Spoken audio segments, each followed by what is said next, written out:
आगे, अब बानर भालू चपेटन लागे। अतौ सिर निकर कपिन के आगे, अपरि हैं धरणि राम सर लागे।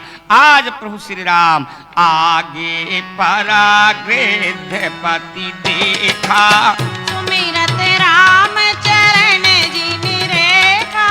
सुमिरत राम चरण रज रेखा, सुमिरत राम चरण रज रेखा। बंधुओं, यह जटायु, ये गीत जटायु श्री रामचरितमानस का एक स्पेशल भक्त है। ये बात माननी पड़ेगी। ये क्या कर रहा है इस दैन्य स्थिति में, इस दुख की स्थिति में क्या कर रहा है?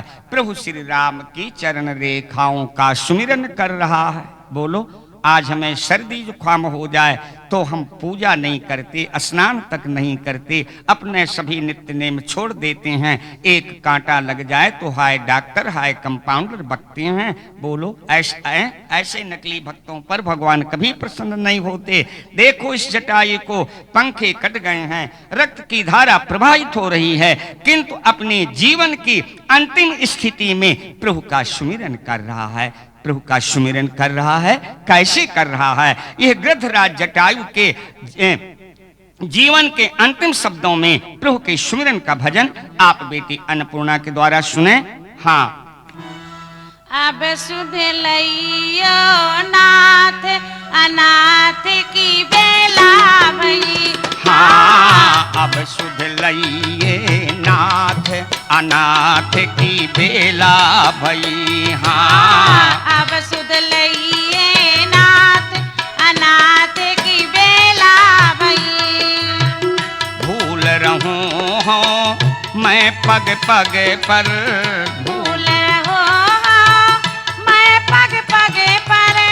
भूल रहूं हूँ मैं पग पग पर, भूल रहूं मैं पग पग पर। छूट गयो सब साथ, आ छूट गयो सब साथ, अनाथ की बेला भई। हाँ, अब सुध लइये नाथ, अनाथ की बेला भई। हाँ, अब सुध लइये नाथ, अनाथ की बेला भई। ओ राह बता दीजय गह लीजय, राह बता दीजय गह लीजय। राह बता दीजय गह लीजय, राह बता दीजय गह लीजय। या दुर्बल को हाथ, आ या दुर्बल को हाथ, अनाथ की बेला भई। हाँ, अब सुध लइये नाथ, अनाथ की बेला भई। हाँ, अब सुध लइये नाथ, अनाथ की बेला भई। आगे परागृध पति देखा, असुमिरत राम चरण जिन रेखा। बंधुओं, यह रामायण का स्पेशल भक्त है जटायु। कैसे? संसार में गोस्वामी जी ने 5 प्रकार के जीव बताए। 5 प्रकार के जीव। स्पेशल भक्त इसको कैसे माना जाए? देखिए, हमारे यहाँ उपासना सदैव भेदभाव की उपासना चलती रही। बहुत से लोग तर्क करते हैं, कहते हैं मुसलमानों भाइयों के यहाँ एक देवता, क्रिश्चियन लोगों के यहाँ एक देवता और हिंदुओं के यहाँ अनेकों देवता। ये बिल्कुल सत्य बात है, किंतु बात तो यही है, हमने परमात्मा को हर रूप में देखना चाहा कि क्या ये ऐसे भी आएंगे, क्या भगवान इस तरह भी आ सकते हैं। और जिस जिस प्रकार से हमने परमात्मा को बुलाया, उन्होंने उसी उसी रूप में आके हमें दर्शन दिए और हमारे कार्य संभाले। तो इसलिए अपने यहाँ भेदमयी उपासना है। रामायण में, रामचरितमानस में कुछ भक्त हमें ऐसे मिलते हैं जो प्रभु का केवल नाम जाप करते हैं। उदाहरण के लिए जैसे भगवान शंकर, ये केवल नाम के उपासक हैं, नाम के उपासक हैं। तुम पुण्य राम नाम दिन राती, सादर जपहु अनंग अराती। तुम पुनि राम नाम दिन राती, सादर जपहु अनंग राती। नाम प्रभाव जान शिवनी के, कालकूट फल दीन अमी के। नाम प्रसाद शंभु अविनाशी, साज मंगल मंगल राशि। आप एक भक्त हम आपको ऐसे बताएं, वो नाम वाम नहीं जपते हैं। वो कहते हैं हमें एकमात्र प्रभु के दर्शनों से प्रयोजन है, हमें तो प्रभु के दर्शन चाहिए। वो कौन है? शायद आप सब समझ गए होंगे। वो हैं हमारे आचार्य प्रवर काकभूषुंड जी। ये नाम के उपासक नहीं हैं, ये प्रभु के दर्शनों की इच्छुक रहते हैं। और कहा भी कि भारी लोचनो, भारी लोचन बिलोक अवधेशा, तब सुनि हो निर्गुण उपदेशा। अब आइए, कुछ भक्त रामचरितमानस में हमें ऐसे मिलते हैं जो सीता लक्ष्मण के सही। बोलो सियावर रामचंद्र की जय। लीजिए, जैसा कि आप पूर्व कैसेटों में सुनते चले आ रहे हैं, आप सब एक बार कीर्तन जरूर बोलें। हमारे कीर्तन का क्रम होगा, मैं राजा राम बोलूंगा, मेरे पश्चात आप सब पुरुष महान भाव बच्चे लोग सीताराम बोलेंगे, पुरुषों के बाद हमारी माताएं बहनें बेटियां राधे श्याम बोलेंगे। हम सब ईमानदारी से बोलेंगे, मतलब जितनी ताकत परमात्मा ने दी हो, प्रभु के नाम में कपट नहीं रखना चाहिए। राजा राम राजा राम राजा राम राजा राम सी।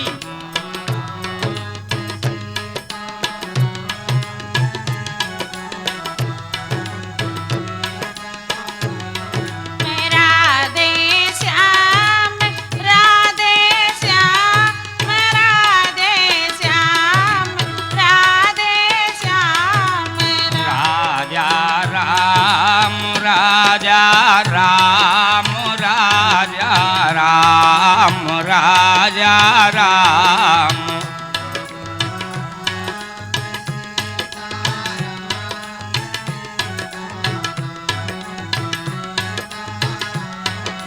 राधे श्याम राधे श्याम राधे श्याम राधे श्याम। बोलो सियावर रामचंद्र भगवान की जय।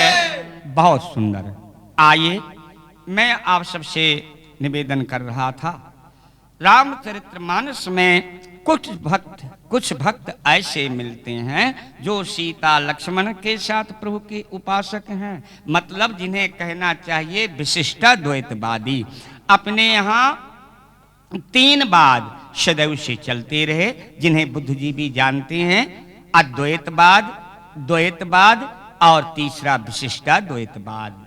यानी कुछ ऐसे भक्त रहे जिन्होंने केवल ब्रह्म को माना, और द्वैतवादी उन्हें कहा जाता है जो माया ब्रह्म दोनों को जिन्होंने माना, और माया ब्रह्म और जीव तीनों को मानता देने वालों को विशिष्टाद्वैतवादी कहा जाता है। यानी अद्वैतवाद, द्वैतवाद, विशिष्टाद्वैतवाद, ये 3 बाद हमारे यहाँ पहले से चलते रहे। क्षमा करना, अब आज तो 2 बाद और बढ़ गए हैं, आप समझ गए होंगे, जिंदाबाद और मुर्दाबाद। किंतु देखिए, हमारे गोस्वामी जी ने किसी के मत का खंडन नहीं किया। संत तुलसी ने द्वैतवाद, अद्वैतवाद, द्वैतवाद, विशिष्टाद्वैतवाद तीनों को स्वीकार किया। आप रामचरितमानस उठा के देखें, अद्वैतवाद कहां? पूजय प्रभु ही देव बहु बेसा, राम रूप दूसर नहीं देखा। अब आइए, द्वैतवाद क्या बोले? औलो के रघुपति बहु तेरे, सीता सहित न बेश घनेरे। आलोके रघुपति बहु तेरे, सीता सहित नवेश घनेरे। और विशिष्टाद्वैतवाद लिखा क्या? कहा सोई रघुबर सोई लक्ष्मण सोई रघुबर सीता, अदेख सती अति भय सभीता। ये विशिष्टाद्वैतवादी भक्त कौन है? अगस्त्य जी, कुंभज ऋषि। ये सीता लक्ष्मण के साथ प्रभु की उपासना करते हैं। प्रमाण मिलता है जब इनके शिष्य सुतीक्षण ने जाके बताया, कहा गुरुदेव गुरुदेव क्या? कहा नाथ कौशलाधीश कुमारा, आए मिलन जगत आधारा। कहा गुरुदेव जगत आधार कौशलाधीश कुमार प्रभु राम आपसे मिलने के लिए आ रहे हैं। किंतु अगस्त्य जी अपने आसन से नहीं उठे। क्यों? कहा कौशलाधीश कुमार राम आ रहे हैं, इसके माने साथ में मेरे आराध्य सीता लक्ष्मण नहीं है। सीता लक्ष्मण नहीं है। जब अगस्त्य कुंभज ऋषि आसन से नहीं उठे तब सुतीक्षण ने दूसरे शब्दों में कहा। दूसरे शब्दों में क्या? कहा राम अनुज समेत भई देहि, निस दिन देव जपत हउ जेहि। सुनत अगस्त्य तुरत उठ धाये, हरि बिलोक लोचन जल छाए। हरि बिलोक लोचन जल छाए। हाँ, अब आइए कुछ भक्त रामचरितमानस में हमें आपको ऐसे मिलते हैं। वो प्रभु के चरणों, एकमात्र प्रभु के चरणों के उपासक हैं। ना उन्हें प्रभु के मुखार बिंद से मतलब, ना प्रभु की भुजाओं से मतलब। एकमात्र चरणों के उपासक वो कौन हैं? वो हैं हमारे श्री हनुमंत लाल जी। देखिए क्या लिखा है। रामचरण सरसिज उर राखी, अचल प्रभंजन सुत बल भाखी। आप जानते हैं जो जिस चीज का प्रेमी होता है, जो जिसका प्रेमी होता है, उसे बार बार उसी की याद आती है ना। हमारे हनुमान जी महाराज चरणों के उपासक हैं। इसीलिए एक मुझे बात याद आ जाती है चरणों के बारे में। जब हनुमान जी महाराज लंका दहन करके प्रभु श्री राम के पास पहुंचे, भगवान श्री राम ने हृदय से लगाया और कहा, हनुमान तुमने विदेश में बहुत बड़ा जौहर दिखाया है। हनुमान मेरे यहाँ 18 पद्म बांदरी सेना है, बोलो हनुमान मैं तुम्हें कौन सा पद दे दूं? हनुमान जी ने कहा, प्रभु मुझे कोई पद नहीं चाहिए। भगवान श्री राम ने कहा, नहीं हनुमान, तुमने बहुत बड़ा विदेश में जौहर दिखाया है, मैं बहुत प्रसन्न हूँ। तुम्हारी जो इच्छा हो आज मैं तुम्हें वही पद देने के लिए तैयार हूँ, बोलो तुम्हें कौन सा पद चाहिए? हनुमान जी ने कहा, प्रभु मुझे कोई भी पद नहीं चाहिए। क्यों? हनुमान जी ने कहा, प्रभु बात ये है कि जब मैं पद से रिजेक्ट हो जाऊंगा तो दुनिया वाले मुझे कहेंगे भूतपूर्व फला। और कहा, प्रभु मेरे से भूतों प्रेतों से कोई मतलब ही नहीं है। कहा भूत पिशाच निकट नहीं आवे, अब महावीर जब नाम सुनावे। कहा, प्रभु अब यदि आप मुझे कोई भी पद देंगे तो ये जो 2 पद मुझे आपके मिल चुके हैं, ये 2 पद मेरे छूट जाएंगे। इसलिए मुझे कोई पद नहीं चाहिए। मुझे जो आपके 2 पद मिल चुके हैं बस वही पद मेरे लिए ठीक हैं। हनुमान जी जब जहां जिसे भी उपदेश दिया यही कहा, तुम प्रभु राम के चरण सुमिरो, तुम प्रभु राम के चरणों का चिंतन करो। रावण से भी हनुमान जी ने यही वाक्य कहा, यही कहा राम चरण पंकज उर धरऊ, लंका जल राज तुम करऊ। राम चरण पंकज उर धरऊ, लंका जल राज तुम करऊ। लंका अचल राज तुम। आइए रामचरितमानस में कुछ भक्त ऐसे मिलते हैं, जो उनका सिद्धांत है कि हम प्रभु के चरण सेवा नहीं संभाल सकेंगे, हमें तो सरकार की जूतियां चाहिए, जूतियां, पदत्राण। प्रभु के पनहियों के उपासक आप समझ गए होंगे ये कौन से भक्त हैं। ये हैं भैया भरत। भैया भरत देख लो, भैया भरत प्रभु के पनहियों के उपासक हैं। स्वयं भैया भरत ने कहा, मोरे शरण राम की पनही, मोरे शरण राम की पनही, राम सुस्वामी दोष सब जनही, राम सुस्वामी दोष सब जनही, राम सुस्वामी दोष सब। भैया भरत पनहियों के उपासक है। एक प्रश्न उठता है, गोस्वामी जी ने लिखा, बिन गुरु हो कि ज्ञान, बिना गुरु के ज्ञान नहीं मिलता। भैया भरत ने पनहियों की उपासना किस गुरु से सीखी, कहां सीखी बताएं। जनकपुर ससुराल से सीखी। ये पनहियों की उपासना भैया भरत ने जनकपुर अपनी ससुराल से सीखी। आप जानते हैं ससुराल अच्छी भी होती है और टेढ़ी भी होती है, बात माननी पड़ेगी। भला कोई दामाद बैठे हो तो नाराज न हो जाएं। मेरा मतलब ये है कि ससुराल अच्छी भी होती है और टेढ़ी भी होती है। कैसे? एक महाशय अपनी ससुराल गए, वहां इनकी तमाम साली सरहजें थीं, अच्छा अच्छा भोजन मिलता था, मनोरंजन की बातें होती थीं। एक दिन अपनी सालियों के सामने बोला ससुराल सुख की सार, ससुराल सुख की सार। वो भी बड़ी बोलने वाली थीं। बोली जो रहा दिना दुई चार, वो बोली जो रहा दिना दुई चार। ये समझा कि 2-4 दिन रहूं तो और शायद कोई नया आनंद आएगा, तो ये चट बोला जो रहा एक पखवारा। ये बोला जो रहा एक पखवारा। वो बोली कि हाथ में हसिया मूड मचारा। तो इसलिए मैंने कहा कि ससुराल अच्छी भी होती है, टेढ़ी भी होती है। बताएं, जब विवाह के बाद जब चारों राजकुमार कलेऊ के लिए गए ना, जनकपुर की सखियों ने क्या किया, प्रभु श्री राम की जूतियां एक लाले लाले कपड़े में लपेट के ऐसे खड़ी कर दें, ऐसे खड़ी कर दें।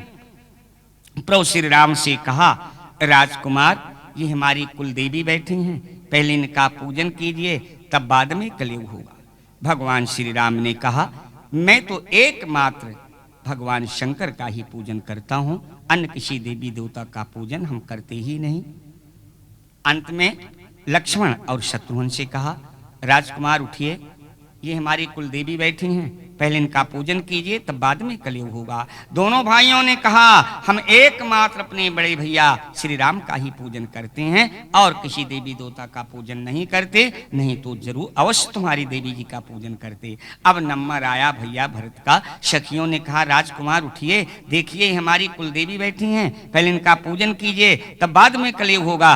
भैया भरत उठे तो, लेकिन उठते उठते देख लिया क्या, कपड़े के बाहर जरा सी जूती की नोक निकली हुई थी। भैया भरत समझ गए ये तो मेरे प्रभु के पदत्राण हैं। भैया भरत ने उठाया और दोनों पदत्राणों को अपने हृदय से लगाया। सखियों से कहा, आप लोगों ने मुझे बहुत अच्छा देवता बताया, बस आज से अब मैं इसी देवता का पूजन करूंगा। सज्जनों, उस दिन से भैया भरत एकमात्र प्रभु के पनहियों के उपासक हैं। इसीलिए देख लो, जब कभी भैया भरत रोते हैं, ये नहीं कहते कि राम जी बिना कुर्ता के चले गए, राम जी बिना छाता के चले गए। बार बार उन्हें पनहियों की याद आती है, रोते हैं और यही कहते हैं कि राम लखन सिया बिनु पग पनही,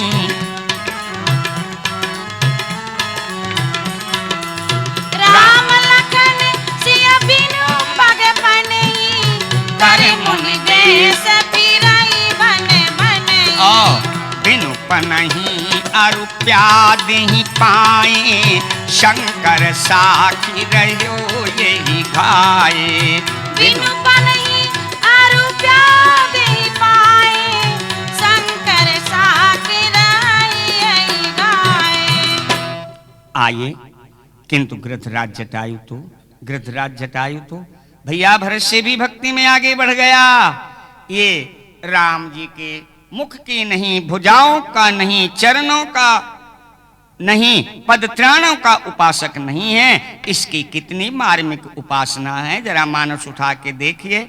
आगे परागृध पति देखा, सुमिरत राम चरण जिन रेखा। आगे परागृध पति देखा, सुमिरत राम चरण जिन रेखा, सुमिरत राम चरण जिन रेखा। इसीलिए मैंने कहा कि ये रामचरितमानस का स्पेशल भक्त है। एक प्रमाण और मिलता है, इसको स्पेशल भक्त मानना ही पड़ेगा सज्जनों। क्यों? संसार में गोस्वामी जी ने 5 प्रकार के जीव बताए, 5 प्रकार के। नंबर 1 में पहले बता दूं, यद्यपि वो यहाँ नहीं है किंतु बताना तो पड़ेगा। वो यहाँ नहीं है। वो नंबर 1 वाले कौन हैं? सोना उमाते लोग अभागी, जो हरि तज हों विषय अनुरागी।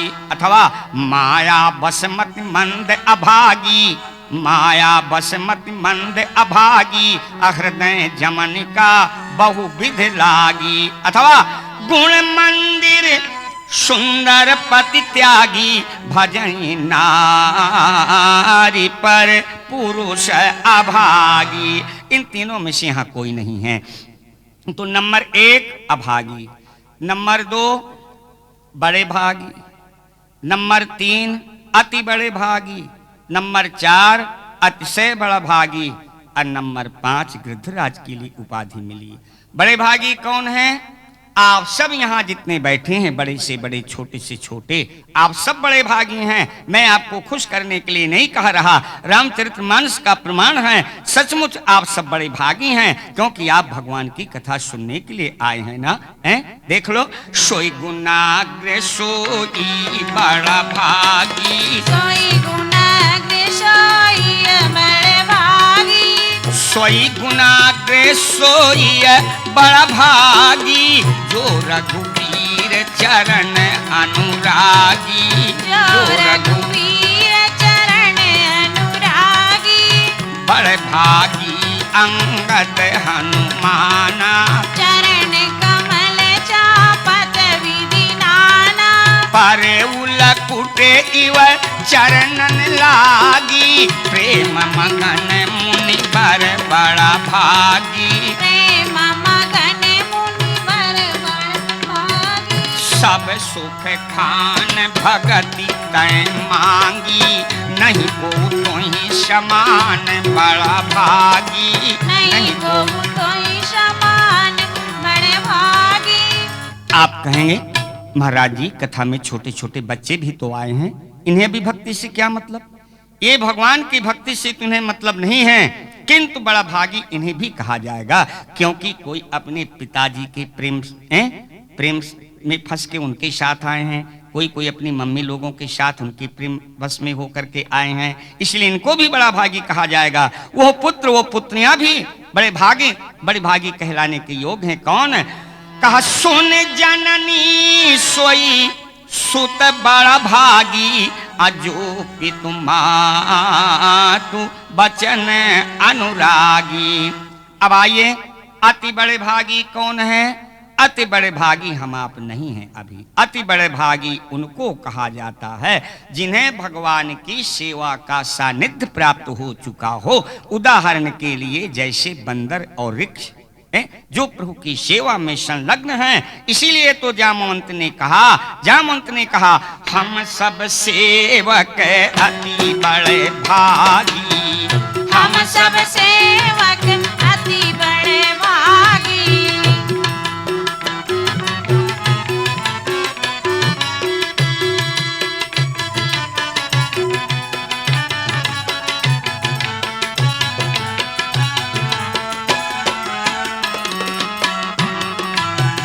हम सब सेवक अति बड़ा भागी, हम सब सेवक अति बड़े भागी। संतत सगुण ब्रह्म अनुरागी, संतत सगुण ब्रह्म अनुरागी। अब आइए, अतिशय बड़भागी कौन है? अतिशय बड़भागी उन्हें कहा गया जिन्हें भगवान ने स्पर्श किया हो, जिन्हें प्रभु का स्पर्श मिला हो, जिन्हें भगवान का स्पर्श मिला हो। उदाहरण के लिए अहिल्या के लिए गोस्वामी जी ने क्या लिखा? अतिशय बड़भागी चरणन लागी, जुगुल नयन जलधार बही। अतिशय बड़भागी चरणन लागी, जुगुल नयन जलधार बही। आइए नंबर 5, गृद्धराज के लिए गोस्वामी जी ने स्पेशल उपाधि दी। ये कौन है? ये गृद्धराज, ये अति बड़ा भागी है या अतिशय बड़ा भागी है? नहीं, कहा ये राम काज कारण तनु त्यागी, हरिपुर गयऊ परम बड़ा भागी। गृद्धराज के लिए परम बड़े भागी की उपाधि दी गोस्वामी तुलसीदास महाराज ने। आज आगे परागृध पति देखा, सुमिरत राम चरण जिन रेखा। सुमिरत राम चरण जिन रेखा, सुमिरत राम चरण जिन रेखा। आइए विचार करें, शोध करें, गृद्धराज जटायु ने किस गुरु से रेखाओं की उपासना सीखी? बंधुओं, गृद्धराज जटायु की गुरु हमें श्री सीता जी को मानना पड़ेगा। कब सीखी, कहां सीखी, कितने दिनों में जटायु ने गुरु सीता से रेखाओं की उपासना सीखी? एक क्षण में सीखी, एक क्षण में। देखो, जो सच्चे शिष्य होते हैं वो अपने गुरुओं का बहुत जल्दी अनुसरण कर लेते हैं, और जो ऐसे वैसे होते हैं वो कभी भी नहीं कर पाते हैं। लेकिन जो सच्चे शिष्य होते हैं वो अपने गुरुओं का बहुत जल्दी अनुसरण करते हैं। आइए श्री रामचरितमानस से देखें, लक्ष्मण के शिष्य केवटराज गुह निषाद ने अपने गुरु लक्ष्मण का कैसा अनुसरण किया? तन मन वाणी तीनों में एक हो गए गुरु और शिष्य। सज्जनों, ये हैं गुरु और ये निषाद है शिष्य। आप कहेंगे कब कान फूंका था लक्ष्मण जी ने केवटराज गुह का? कन फुक्का गुरु चेला तो बहुत मिलेंगे, वास्तव में गुरु तो वो है जो हमें ब्रह्म की ओर आगे बढ़ाए या हमें ब्रह्म के दर्शन करा दे। गुरु हो तो लक्ष्मण जैसा हो। जब श्रृंगबेरपुर में प्रभु श्री राम सीता कुशा की साथी में सोए हुए थे और यह केवटराज गुह रो रहा था, उस समय लक्ष्मण ने इस केवटराज गुह को ब्रह्म राम का परिचय बताया, परिचय कराया। कहा भैया तुम मत रो, ये राम इन्हें न कोई दुख दे सकता न इन्हें कोई सुख दे सकता है। केवटराज गुह ने पूछा तो भैया आखिर आपके बड़े भैया कौन हैं? उस समय लक्ष्मण जी ने प्रभु राम का परिचय दिया। कहा सुनो, ये कौन है? ये राम ब्रह्म परमारथ रूपा, अभिगत अकथ अनादि अनुपा। राम ब्रह्म परमारथ रूपा, अभिगत अलख अनादि अनुपा।